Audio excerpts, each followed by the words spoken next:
ఇక విశాఖ సింహాచలం అప్పన్న స్వామి చందనోత్సవానికి సర్వం సిద్ధమవుతుంది. చందనోత్సవం సందర్భంగా విశాఖ శుద్ధ తదియ రోజున అప్పన్న స్వామి భక్తులకు నిజరూప దర్శనం ఇవ్వనున్నారు. అనంతరం స్వామివారికి చందనం సమర్పించనున్నారు. చందనోత్సవానికి ఏర్పాట్లు చకచకా జరిగిపోతున్నాయి. ప్రధాన ఘట్టమైన చందనం పూసే కార్యక్రమం కోసం చందనం చెక్కలను అరగదీత కార్యక్రమాన్ని ప్రారంభించారు. అక్షయ తృతీయ సందర్భంగా చందనోత్సవంలో స్వామివారి నిజరూప దర్శనం తర్వాత 3 మణుగుల చందనాన్ని స్వామివారికి సమర్పిస్తారు. 3 మణుగులు అంటే స్వామివారికి దాదాపు 120 కిలోల చందన సమర్పణ జరుగుతుంది.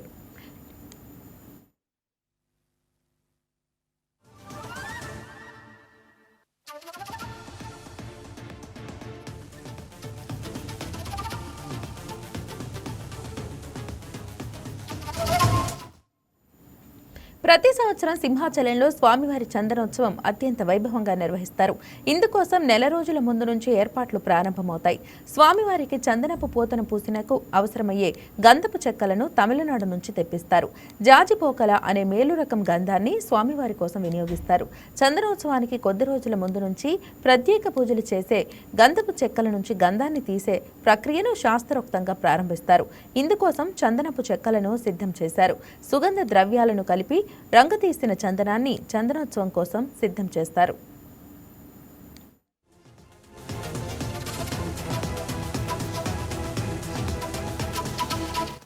శ్రీ శ్రీ శ్రీ వరాహలక్ష్మీ నృసింహ ప్రభువు సన్నిధానంలో శ్రీ పరాభవనామ సంవత్సరం ఉత్తరాయణం వసంత ఋతువు చైత్రమాసం చైత్రబహుళ ఏకాదశి అనగా 13వ తారీఖు ఏప్రిల్ నాడు యథావిధిగా ఆనాడు 4 గంటలకు సుప్రభాతం అయిన తర్వాత ఆరాధనంలో భాగంగా నిత్యవేద పారాయణం, ఉపనిషత్ పారాయణం, దివ్య ప్రబంధ సేవాకాలం, అనంతరం ధూపసేవ సమయంలో చతుర్వేద పారాయణం, శ్రీరామాయణం, భారతం, భాగవతం, విష్ణు పురాణం, క్షేత్ర మహాత్మ్యం, వరాహ పురాణం, శ్రీవాష్యం, భగవద్ విషయం మొదలైన గ్రంథాలన్నీ పారాయణం చేయడానికి ఉపక్రమిస్తారు. అనంతరం బాలభోగ నివేదనం అయిన తర్వాత నిత్యహోమం, బలిహరణం అయిన తర్వాత మంగళాశాస్త్రం, చేత్మర గోష్ఠి, తీర్థ వినియోగం అయి చుట్టు సన్నిధుల్లో మంగళాశాస్త్రం పూర్తయిన తర్వాత చందనోత్సవం నాడు చందన ఉత్తరణం అయిపోయి చందనయాత్ర భక్తుల దర్శనం అయిన తర్వాత ఆ రాత్రి తొలి విడతగా సమర్పించేటువంటి చందనం సమర్పణకు గాను ముందుగా ఈనాడు చందనం తీయడం, సేకరించడం ఆరంభం జరుగుతుంది. చందనం స్నాన ముహూర్తం అంటాం దీన్ని. చైత్రబహుళ ఏకాదశి నాడు దీనిని ఆరంభించడం అనుచానంగా వస్తున్న సంప్రదాయం. ఈ సందర్భంగా ఇవాళ రోజున సుప్రభాతం, ఉదయం ఆరాధనతో సహా అన్ని ఆర్జిత సేవలు రద్దు చేయబడతాయి.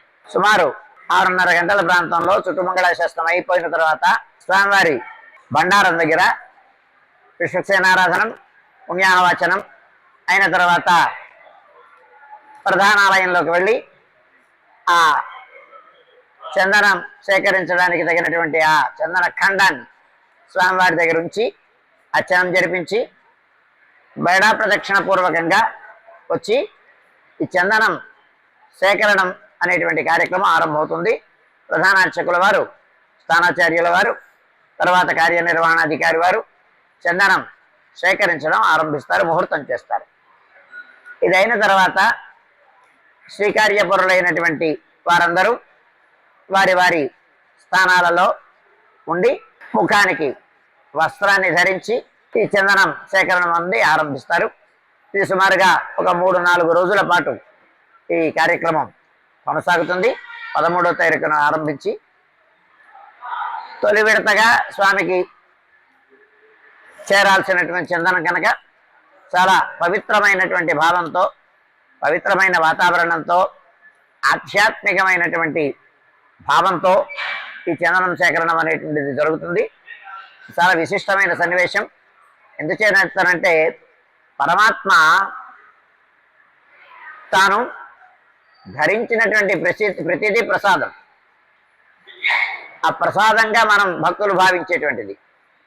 అంతేకాకుండా మీరు గమనించండి, స్వామికి సమర్పించేటువంటి చందనంలో కూడా అంతరాత్మగా, అంతర్యామిగా స్వామి ఉంటాడు.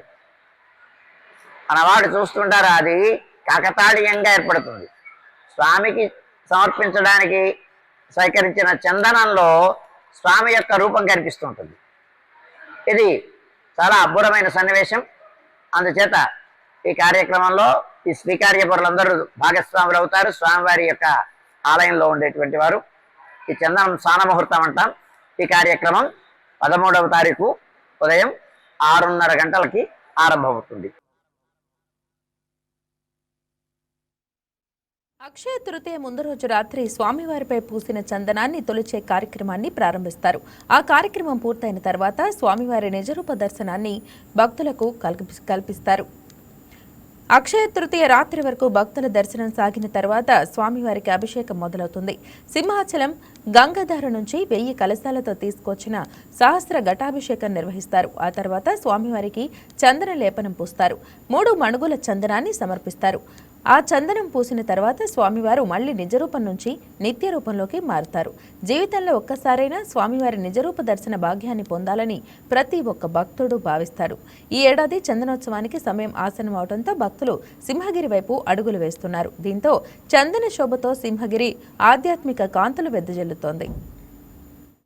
కొలువై ఉన్న శ్రీ లక్ష్మీ నరసింహస్వామి చందనోత్సవాన్ని పురస్కరించుకొని భక్తులు 2 తెలుగు రాష్ట్రాల నుంచే కాకుండా అటు ఒరిస్సా నుంచి కూడా భారీగా భక్తులు చందనోత్సవం రోజు స్వామివారి దర్శనం చేసుకోవాలని చెప్పేసి కూడా చందనోత్సవం రోజు భారీగా భక్తులు అయితే ఆలయానికి చేరుకుంటారు. ఈ నేపథ్యంలో ఆలయ కమిటీ ఇప్పటికే పూర్తి స్థాయిలో అన్ని ఏర్పాట్లు చేసింది. ఏడాది మొత్తం కూడా చందనంతో పూర్తిగా కప్పి ఉన్న నరసింహస్వామి సుమారు 120 కిలోల చందనోత్సవం పూర్తితో అయితే పూర్తిగా స్వామివారికి కప్పి ఉంటారు. అయితే ఏడాదిలో ఒకరోజు మాత్రమే చందనోత్సవం రోజే అక్షయ తృతీయ రోజు నిజరూప దర్శనం భక్తులు కలుగుతుంది. ఈ నేపథ్యంలో ఏడాదికి ఒకరోజు లభించే ఈ గొప్ప భాగ్యాన్ని అపారమైన ఆశీర్వాదం దేవుడి ద్వారా పొందుతారని చెప్పేసి కూడా పూర్తిగా భక్తుల నమ్మకం. ఈ నేపథ్యంలో 2 తెలుగు రాష్ట్రాల నుంచి కాకుండా ప్రథమంగా ఒరిస్సా నుంచి కూడా అనేక మంది భక్తులు అయితే ఆ సింహగిరి దర్శనం కోసం పూర్తిగా చందనోత్సవం రోజు భారీగా చేరుకుంటారు. ఈ నేపథ్యంలో దేవాదాయ శాఖ ఇప్పటికే గత 2 నెలల నుంచి కూడా జిల్లా యంత్రాంగం పూర్తి స్థాయిలో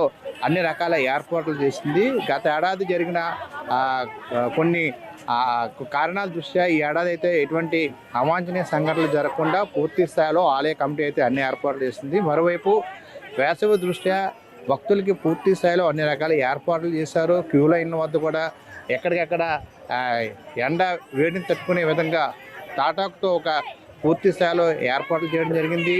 మరోవైపు భక్తులకు సంబంధించి ఎక్కడికెక్కడ వాటర్ లభించి ఏర్పాటు చేశారు. భక్తుల కోసం ప్రసాద కౌంటర్లను ఏర్పాటు చేశారు. అయితే చందనోత్సవం రోజు ఎక్కువగా సామాన్య భక్తులకి ఇబ్బందులు తలెత్తా ఉన్నాయి. విఐపి దర్శనానికి ఎక్కువ ఆహ్వాసం ఇస్తారని చెప్పేసి కూడా గత ప్రభుత్వ హయాంలో అనేక విమర్శలు వచ్చాయి. బట్ కూటమి ప్రభుత్వం వచ్చిన తర్వాత సామాన్య భక్తులకి ప్రథమ పీట వేస్తూ సామాన్య భక్తులు ఈజీగా స్వామివారిని దర్శించుకునే విధంగా గత ఏడాది అన్ని రకాల ఏర్పాటు చేశారు. ఆ విషయంలో దేవాదాయ శాఖ సింహాచలం ట్రస్ట్ బోర్డు సంబంధించి పూర్తి స్థాయిలో సక్సెస్ అయ్యారని చెప్పి కూడా ప్రజల నుంచి అభినందనలు రావడం జరిగింది. ఈ నేపథ్యంలో ఈ ఏడాది కూడా ప్రథమంగా సామాన్య భక్తులకి పూర్తి స్థాయిలో స్వామివారి దర్శనం కలిగే విధంగా అన్ని ఏర్పాట్లు చేశారు. ఆన్లైన్ ద్వారా ఇప్పటికే టికెట్ల విక్రయింపులు కూడా జరిగాయి. ఇప్పుడు లేనట్టు మొట్టమొదటిసారిగా మనమిత్ర ద్వారా ఏదైతే వాట్సాప్ గవర్నెన్స్ ద్వారా రాష్ట్ర ప్రభుత్వం తీసుకున్న ఆ నూతన ఒరవడికి సాంకేతిక టెక్నాలజీని ఉపయోగిస్తూ ఏదైతే మనమిత్ర వాట్సాప్ గవర్నెన్స్ ఉందో దాని ద్వారా మొట్టమొదటిసారిగా ఆన్లైన్ టికెట్ విక్రయాలు కూడా జరిగాయి. ఈ నేపథ్యంలో భక్తులు ఈజీగా టికెట్లు కొనుగోలు చేయడం కూడా జరిగింది. ఈ నేపథ్యంలో ఈ ఏడాది భారీగా భక్తులు చేరుకుంటారని చెప్పి కూడా ఒక రిజల్ట్ కూడా వస్తుంది. నేపథ్యంలో ఇప్పటికే పూర్తి స్థాయిలో భక్తులకి ఎటువంటి ఇబ్బందులు రానియకుండా దేవాదాయ సంబంధించి సింహాచలం సంబంధించి పూర్తి స్థాయిలో జిల్లా యంత్రాంగం కావచ్చు, కలెక్టర్ నేతృత్వంలో అన్ని రకాల ఏర్పాట్లు చేశారు. ప్రస్తుతం మనం విజువల్స్లో చూస్తున్న ప్రకారంగా పూర్తి స్థాయిలో ఆ పార్కింగ్ ప్రదేశం కావచ్చు, క్యూ లైన్ సంబంధించి కావచ్చు, లేదా ట్రాఫిక్ సమస్య రానియకుండా మరోవైపు భక్తులకి ఎటువంటి ఇబ్బందులు రానియకుండా అన్ని రకాల ఏర్పాట్లు చేస్తున్నారు. గత ఏడాది అనుభవ దృష్ట్యా ఈ ఏడాది ఎటువంటి అవాంఛనీయ సంఘటనలు జరగకుండా భక్తులకి పూర్తి స్థాయిలో మంచిగా దర్శనం కలిగేలాగా అన్ని రకాల ఏర్పాట్లు ఇప్పటికే జిల్లా యంత్రాంగం కావచ్చు, ఆలయ కమిటీ కూడా ఏర్పాటు చేయడం జరిగింది. వీడియో జర్నలిస్ట్ శ్రీనివాస్ కుమార్తో దుర్గాప్రసాద్, వైకే న్యూస్, విశాఖపట్నం.